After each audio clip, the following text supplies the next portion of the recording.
Boa tarde, pessoal. Olha só, antes de vocês irem para o conteúdo propriamente dito, eu trouxe aqui algumas imagens para a gente relembrar frações e fazer essa associação com o relógio.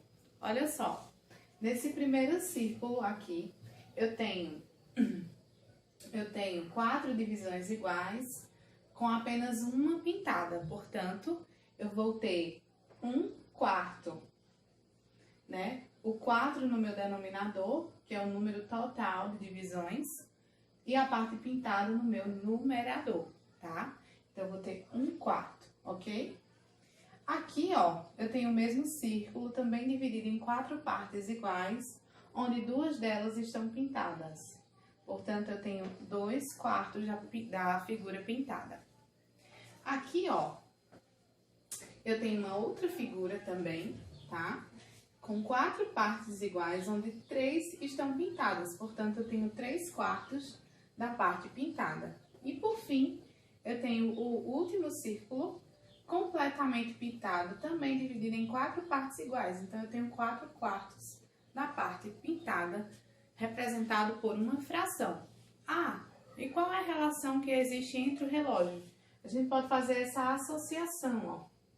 O relógio eu posso dividir em 4 partes iguais também. Estão vendo? Olha que coisa interessante.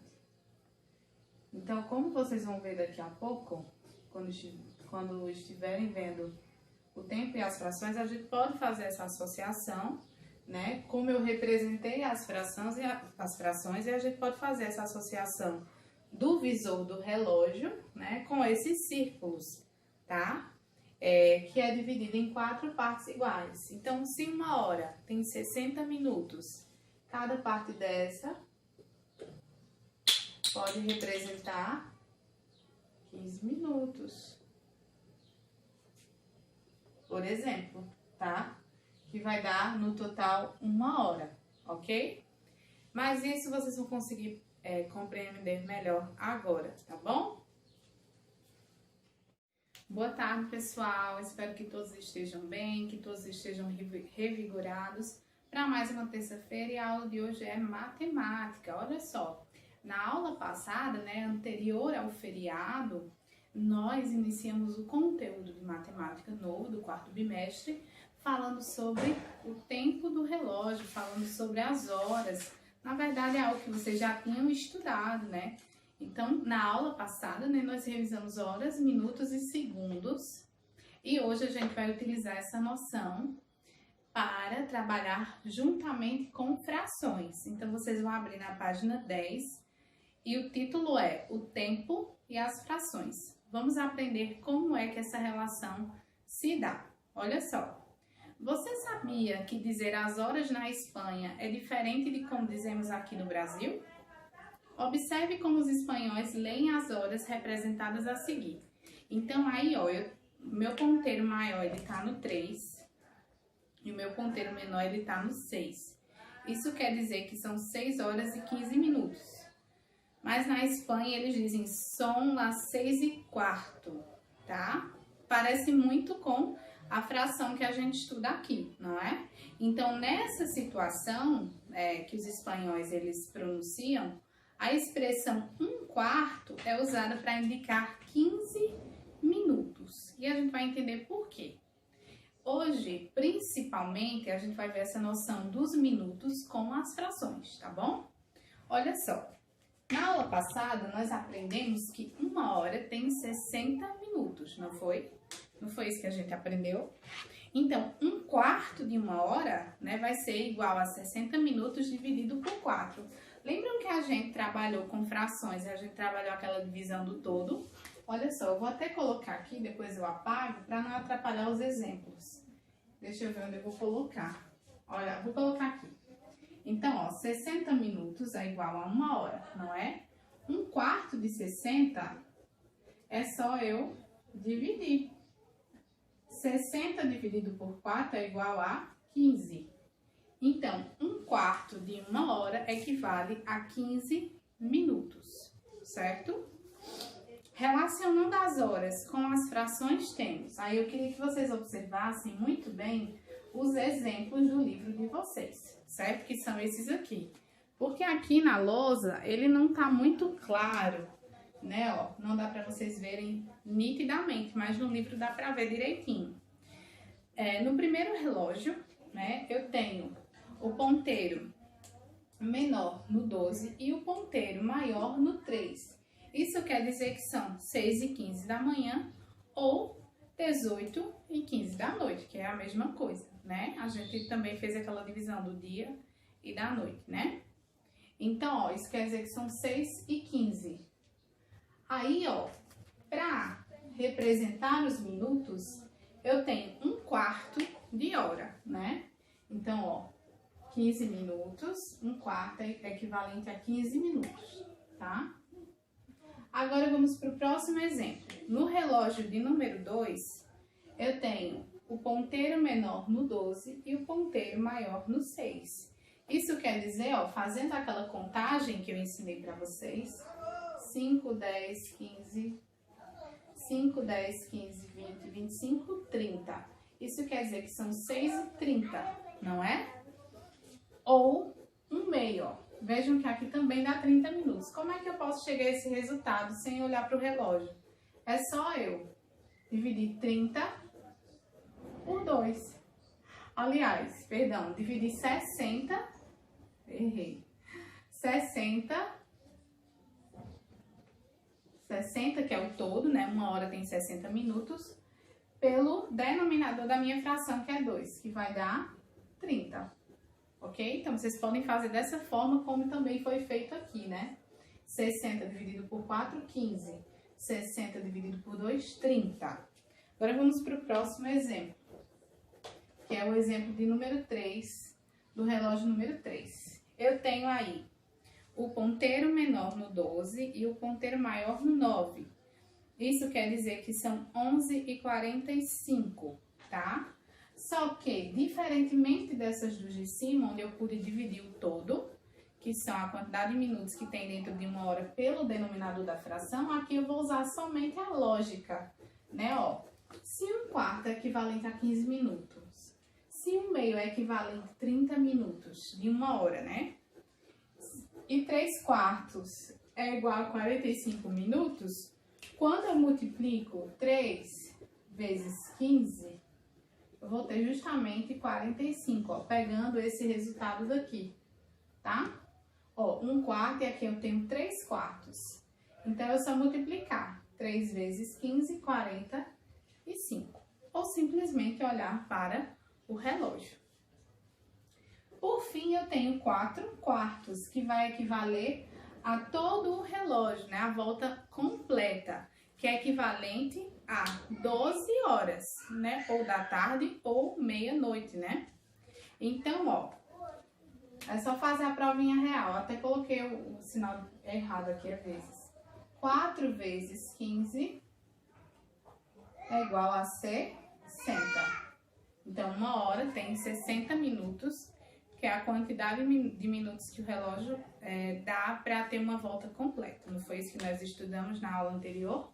Então, vocês podem utilizar essa técnica que nós já havíamos estudado, que é a da divisão, né, do todo pelo denominador, ou simplesmente usar a lógica ou propriamente olhar para o relógio, tá?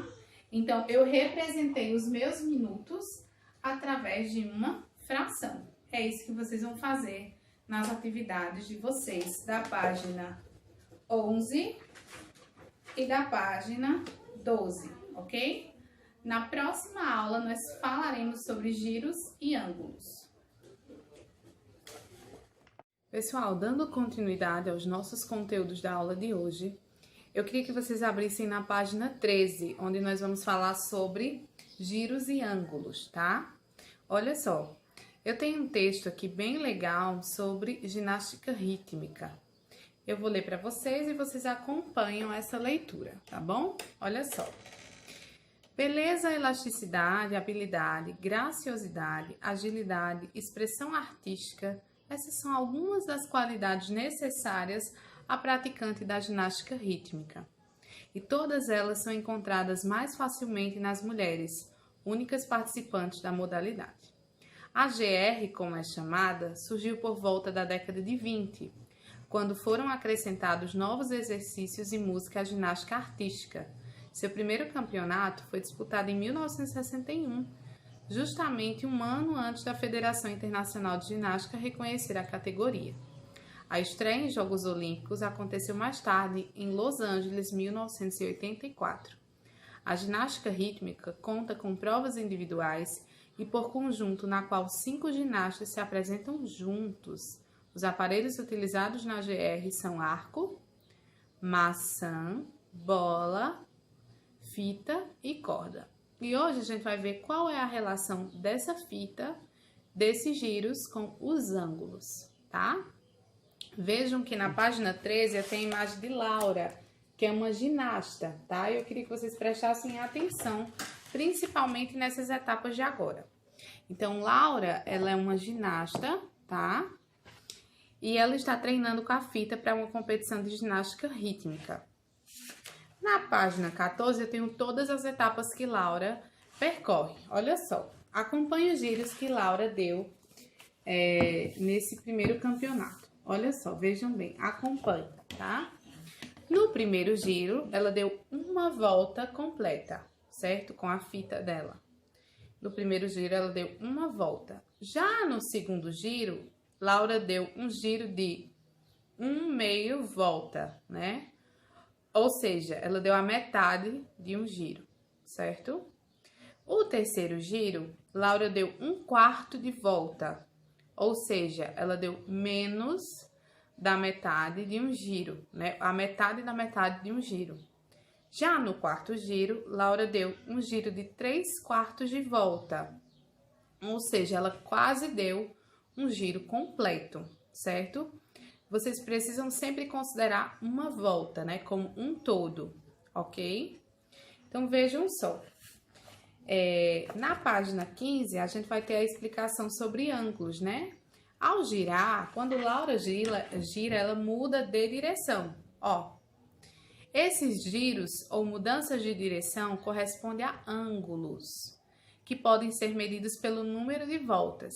Então, eu posso medir o ângulo através da quantidade de voltas que eu der.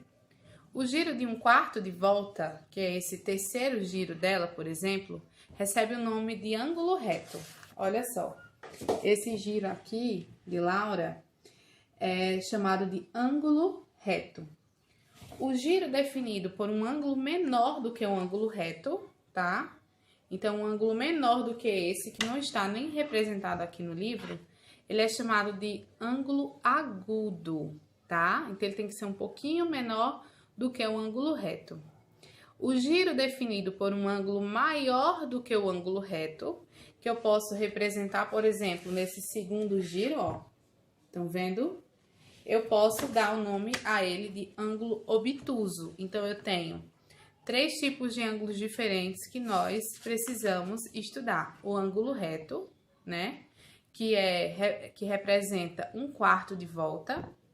O giro de um ângulo menor do que um ângulo reto, que é chamado de ângulo agudo, que está representado aí no terceiro giro, na página 14.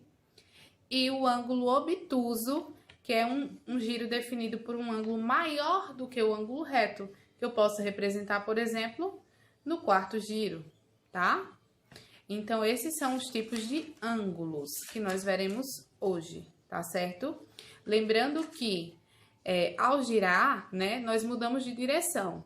Qual a dica que eu dou? Vocês podem imitar esses giros de Laura em casa, para tentar entender em qual posição vocês estão parando, tá? Em qual direção vocês estão indo, tá certo? Então, esses giros que Laura dá, essas mudanças de direção, elas correspondem aos ângulos, tá? E a gente tem vários tipos de ângulos que podem ser medidos pelo número de voltas que é dado, tá?